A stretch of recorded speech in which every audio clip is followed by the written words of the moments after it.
Hello friends, आपका स्वागत है टेस्ट आईक्यू में। फ्रेंड्स, इस वीडियो में डिस्कस करेंगे रिवेटेड जॉइंट क्या होते हैं, इनमें कौन कौन से टाइप के फेलियर होते हैं, तो डिटेल में डिस्कस करेंगे। रिवेटेड जॉइंट डिस्कस करने से पहले आपको पता होना चाहिए कि जॉइंट कितने टाइप के होते हैं। तो सबसे पहले हम डिस्कस करते हैं कि जॉइंट कितने प्रकार के होते हैं। यदि मैं बात करूँ जॉइंट्स की, तो जॉइंट से दो प्रकार के होते हैं। कौन कौन से? एक तो आपके हो जाएंगे परमानेंट जॉइंट और दूसरे हो जाएंगे टेम्परेरी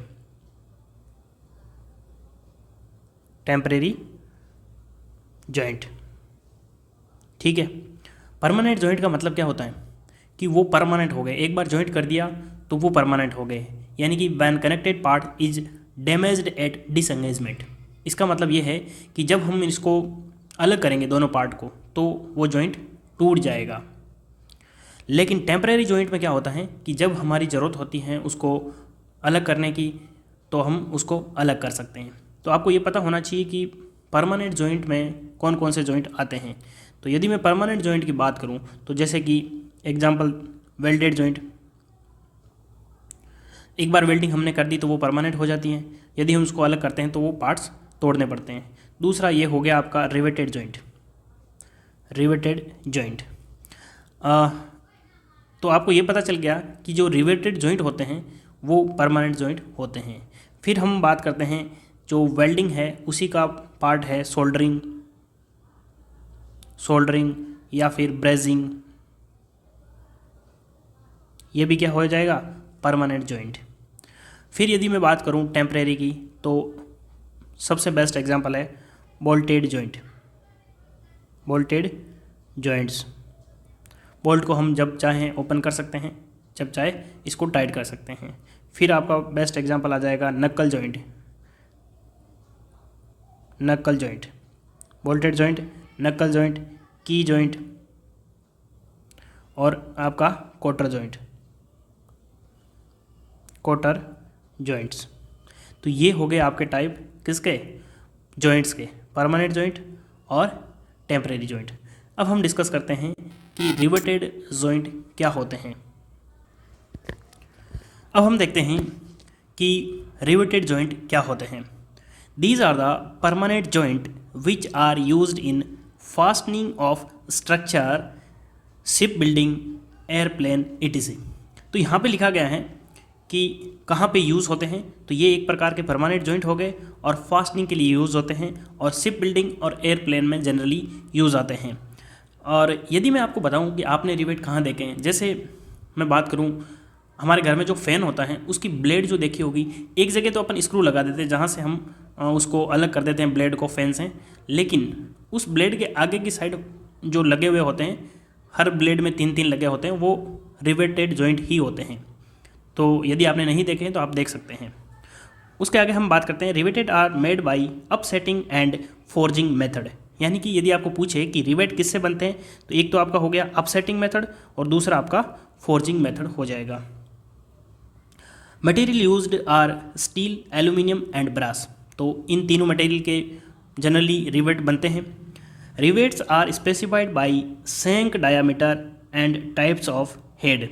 यानी कि यदि हम अलग अलग टाइप के रिवेट्स देखें तो किस हिसाब से उनको अलग करेंगे, तो उसका सैंक डायामीटर कैसा है और उसका हेड कैसा है। अभी मैं आपको बताऊंगा कि हेड के हिसाब से उनको अलग कैसे कर सकते हैं। Rivets are more reliable than welded joint. ये पॉइंट बहुत ही ज़्यादा इंपॉर्टेंट है, ये ध्यान रखना है कि हम रिवेट जॉइंट क्यों यूज़ करते हैं, हम वेल्डेड जॉइंट क्यों नहीं यूज़ करते। तो जहाँ पे फ्लक्चुएटिंग लोडिंग होती है वहाँ पे हम रिवेटेड जॉइंट यूज़ करते हैं क्योंकि वो मोर रिलायबल होते हैं, यानी कि मोर यूजफुल होते हैं। उसके बाद में जहाँ पे वाइब्रेशन ज़्यादा है और जहाँ पे इम्पैक्ट लोड ज़्यादा है, इम्पैक्ट लोड यानी कि सडन लोड जहाँ पे ज़्यादा होता है वहाँ पे हम रिवेटेड जॉइंट यूज़ करते हैं। तो यहाँ पे आपको बेसिक आइडिया लग गया होगा कि रिवेटेड जॉइंट होते क्या हैं। अब हम देखते हैं कि रिवेटेड जॉइंट जो होते हैं वो हेड के हिसाब से कैसे उनको अलग अलग देख सकते हैं कि कितने टाइप के होते हैं, तो वो हम डिस्कस करते हैं। अब यदि हम डिस्कस करेंगे, जैसे मान लो मैंने फ्लैट हेड का बनाया, ये आपका फ्लैट हेड का बन जाएगा।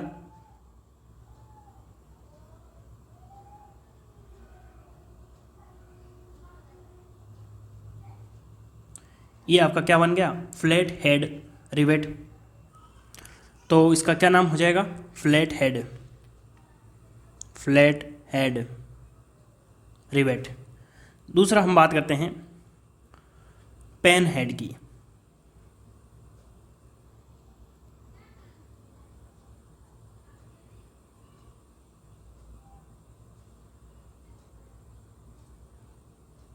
ये आपका हो गया पेन हेड।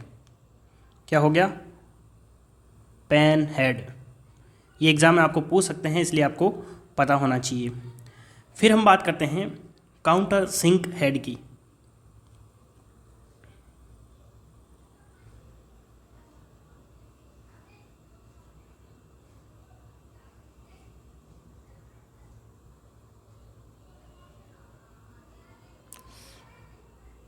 यहाँ पे आप समझ सकते हैं, थोड़ा सा डायग्राम आप मैनेज कर लेना।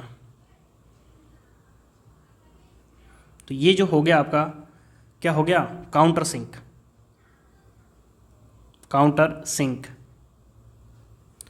उसके बाद में हम बात करते हैं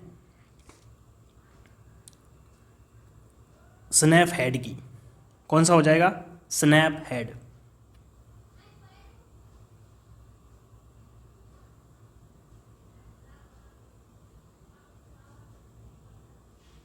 ऐसा हेड होगा तो उसे हम बोलेंगे स्नैप हेड।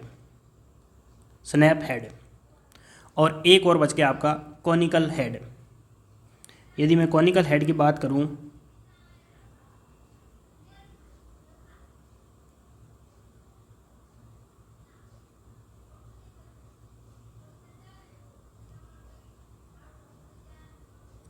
ये कॉनिकल हेड हो गया आपका कॉनिकल हेड। तो मुझे उम्मीद है कि आप सभी को यहाँ पे हेड के हिसाब से रिवेटेड जॉइंट कितने टाइप के होते हैं तो ये ध्यान रखना है। Flat head, pan head, countersink head और स्नैप हेड और कॉनिकल हेड। कई बार जो ऑब्जेक्टिव एग्ज़ाम होते हैं वहाँ पे ये 4 डायग्राम दे देंगे और आपको पूछ लेंगे, जैसे मान लो पेन हेड किसे बोलेंगे, तो यहाँ पे इन दोनों में आपको कन्फ्यूज़न हो सकता है इन दोनों में। तो ध्यान रखना है, ये जो है आपका पेन हेड है और ये काउंटर सिंक है। अब यदि मैं आपको पूछूं कि यदि हमको रिवेट डिज़ाइन करना है तो डिज़ाइन करेंगे तो हम कौन सा स्ट्रेस लेंगे, तो design of rivet on the basis of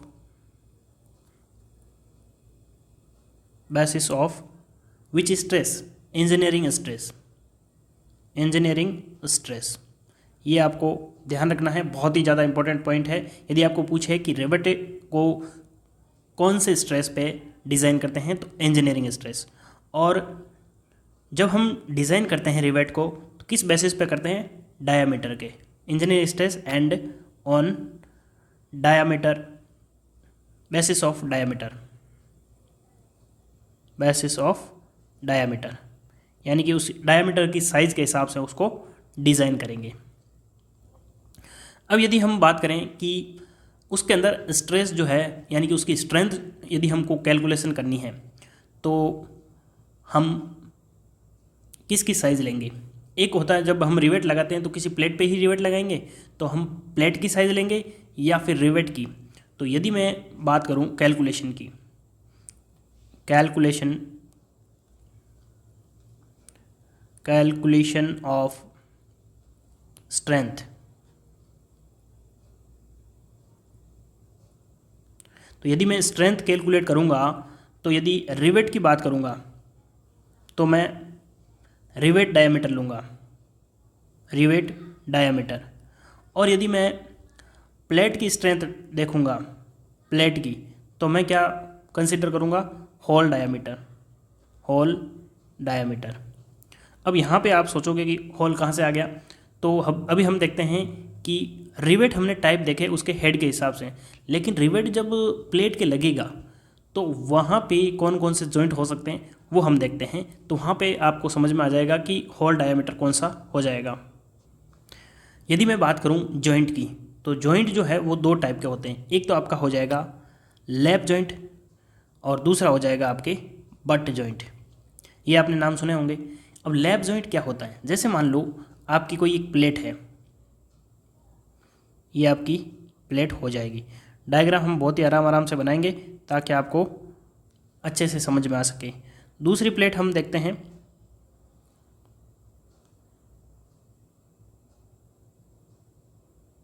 ये मान लो प्लेट ऐसे रखी हुई है। यदि मैं यहाँ पे एक रिवेट जॉइंट लगा दूँ, ये आपका रिवेट लग गया, तो यहाँ पे ये होगी, ये जो जॉइंट होगा यानी कि एक प्लेट के ऊपर दूसरी प्लेट लगी हुई है, तो ये आपका लैप जॉइंट हो जाएगा। और यदि मैं बट जॉइंट की बात करूँ तो बट जॉइंट आप अपने आप समझ गए होंगे, यदि आपको लैप जॉइंट समझ में आ गया तो।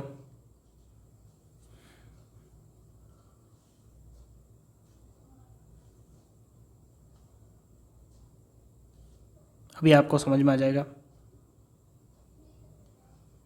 यहाँ पे देखिए, एक मान लो ये आपकी प्लेट है और दूसरी दो प्लेटें बराबर में रख दी, यानी कि एक प्लेट यहाँ ऐसे रख दी, दूसरी प्लेट ऐसे रख दी, तो ये आपका हो गया, दोनों प्लेट बराबर में रखेंगे तो बट जॉइंट हो जाएगा। अब यहाँ पे हम जो है रिवेट कैसे लगाएंगे, यदि हमको रिवेट लगाना होगा तो हम क्या करेंगे, एक प्लेट यहाँ पे रख देंगे, एक प्लेट यहाँ पे रख देंगे और दूसरी प्लेट यहाँ पे रख देंगे। अब हम इसके ऊपर रिवेट लगाएंगे, एक रिवेट हम यहाँ पे लगाएंगे, हमको यहाँ पे दो रिवेट की ज़रूरत पड़ेगी। एक रिवेट यहाँ पे हो गया और दूसरा आपका हो गया, ये हो गया, तो ये हो गया आपका बट जॉइंट इन रिवेटेड जॉइंट। तो लैप जॉइंट और बट जॉइंट में आप डिफरेंस समझ गए होंगे। अब ये तो हम क्या देख रहे हैं, साइड व्यू। यदि हम टॉप व्यू देखेंगे तो हमको क्या दिखेगा, इसका जो हेड दिखेगा और ये प्लेट की जो चौड़ाई है वो कितनी है वो हमको दिख जाएगी।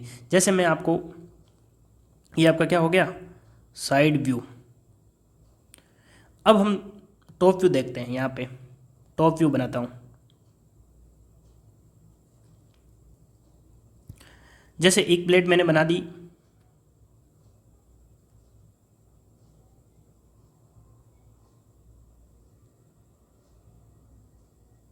ये एक प्लेट बन गई। अब दूसरी प्लेट जो है इसके ऊपर कैसे आएगी,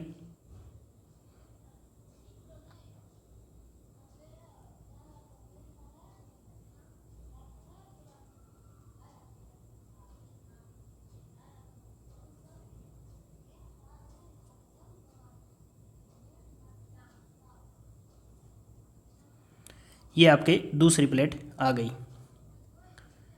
ठीक है, अब ये जो आपका रिवेट है ये कैसे दिखेगा, यहाँ पे दिखेगा ऐसे, यह हो गया। अब यहाँ पे मैं आपसे पूछना चाहता हूँ कि यदि ये तो आपका एक रिवेट हो गया, यदि यहाँ पे दो रिवेट होते एक ही जगह तो क्या होता, वो हम आगे डिस्कस कर लेंगे। सिमिलरली इसमें भी हम देख लेते हैं, इसमें क्या होगा, यहाँ पे मैं बनाता हूँ, जैसे इस प्लेट के नीचे ये प्लेट बनाता हूँ, मैं एक साथ बना देता हूँ ताकि आपको इजीली समझ में आ जाए।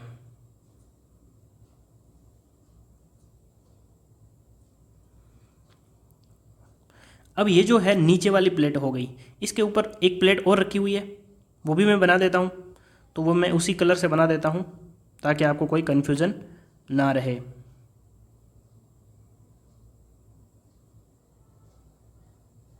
ये आपके हो गई ऊपर वाली प्लेट और ये जो है आपके अलग अलग हो गया है,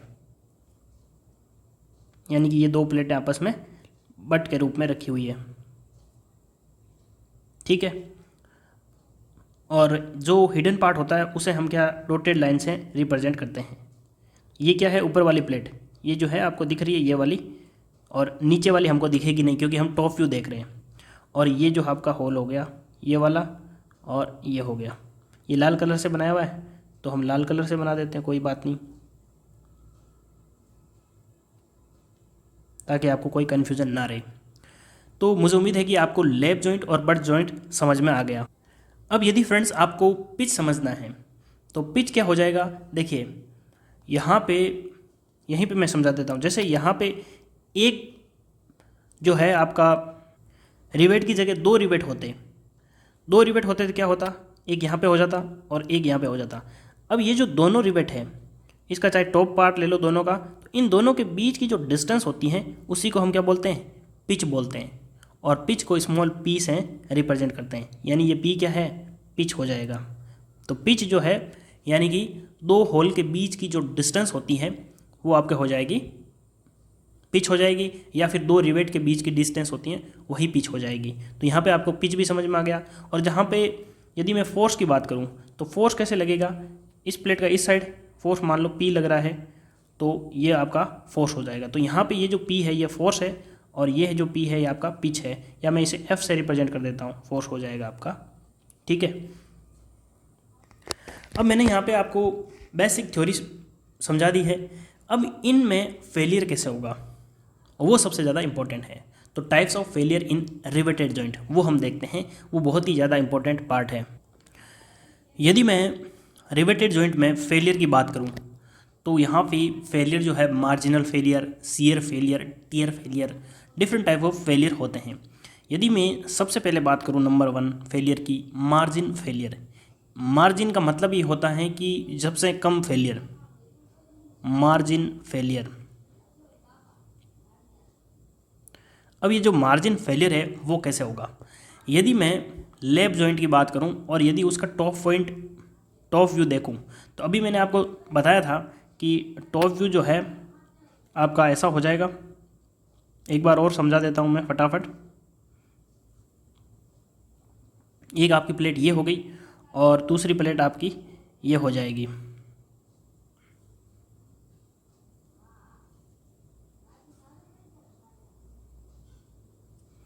ये हो गई, ठीक है। अब यहाँ पे रिवेट लगे हुए हैं मान लो 2 से 3, एक आपका ये हो गया और ये आपका दूसरा हो गया। चलो हम 2 यूज़ करते हैं, ठीक है। ये आपका इसका टॉप व्यू हो गया।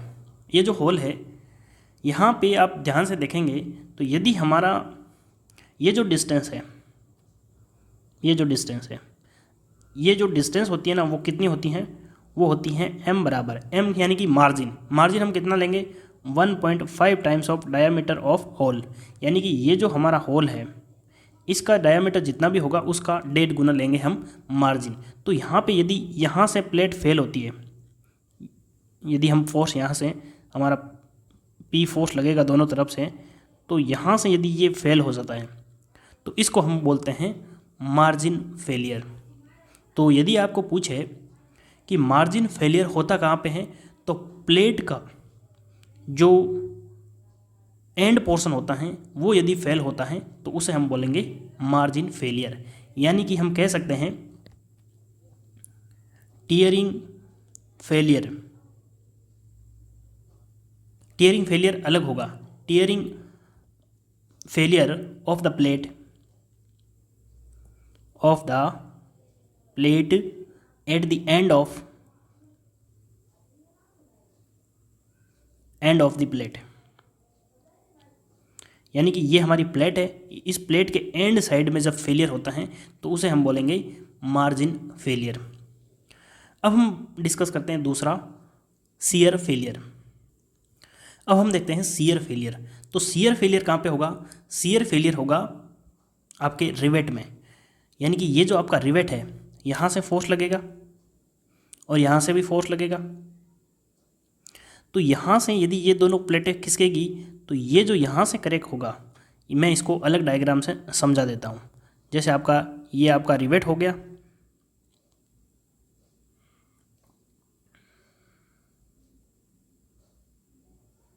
ये देखिए यदि हमारा रिवेट यहाँ से फेल हो जाता है तो उसको हम बोलेंगे शियर फेलियर। तो शियर फेलियर का यदि आपको एरिया पूछे तो एरिया ऑफ शियर क्या हो जाएगा, ये हमारा जो रिवेट है इसका जो एरिया होगा वही आपका हो जाएगा। तो इसका एरिया π/4d², तो ये आपका शियरिंग एरिया हो जाएगा।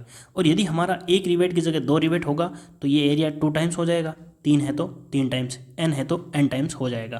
तो यहाँ पे आपको शियर फेलियर समझ में आया होगा। कुल मिला के आपको ध्यान क्या रखना है, तो शियर फेलियर में आपको ध्यान रखना है कि यहाँ पे फेलियर होगा आपके रिवेट का। तो कहाँ पे रिवेट का फेलियर हो रहा है, कहाँ पे प्लेट का फेलियर होता है, ये डिफरेंस आपको पता होना चाहिए। अब हम देखते हैं टीयरिंग ऑफ द प्लेट। यहाँ पे देखिए ध्यान से, tearing of the plate, plate में टीयरिंग कैसे होगा, तो यदि हमारी प्लेट जो है इस फोर्स की वजह से यहाँ से क्रैक होती है, यहाँ से ये एरिया क्रैक हो जाता है, ये एरिया, तो इसे हम बोलेंगे टीयरिंग ऑफ प्लेट। तो यहाँ पे यदि आपको पूछे कि टीयरिंग जो है वो किस में होती हैं, तो प्लेट के अंदर होती हैं। और एरिया ऑफ टीयरिंग यदि आपको पूछे तो मान लो ये प्लेट की थिकनेस मान लेते हैं, हम टी मान लेते हैं। टी यहाँ पे क्या है, प्लेट थिकनेस, प्लेट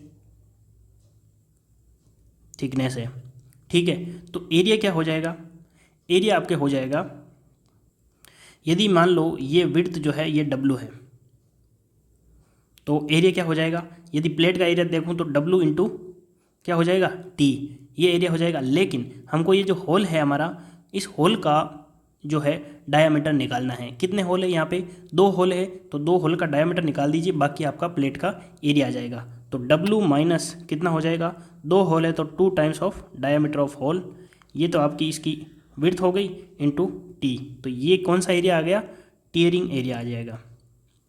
और यहाँ पे हमने पहले शियर एरिया निकाला ही था, वो किसका था, वो आपके रिवेट का था।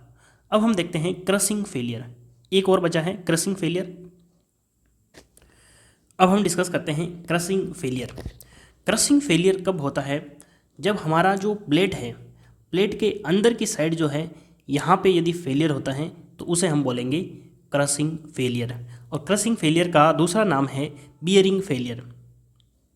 तो सबसे पहले तो आपको ये ध्यान रखना है कि क्रशिंग फेलियर किसके अंदर होता है, तो प्लेट के अंदर होता है, अंदर की साइड में। तो यदि मैं क्रशिंग एरिया निकालूं तो कौन सा हो जाएगा, इसकी थिकनेस कितनी है प्लेट की, टी है, और ये जो होल है इसका डायामीटर यहाँ से यहाँ तक आ रहा है, तो ये डायामीटर डी हो जाएगा। तो हम टोटल जो है प्रोजेक्टेड एरिया लेंगे, तो एरिया ऑफ क्रशिंग क्या हो जाएगा,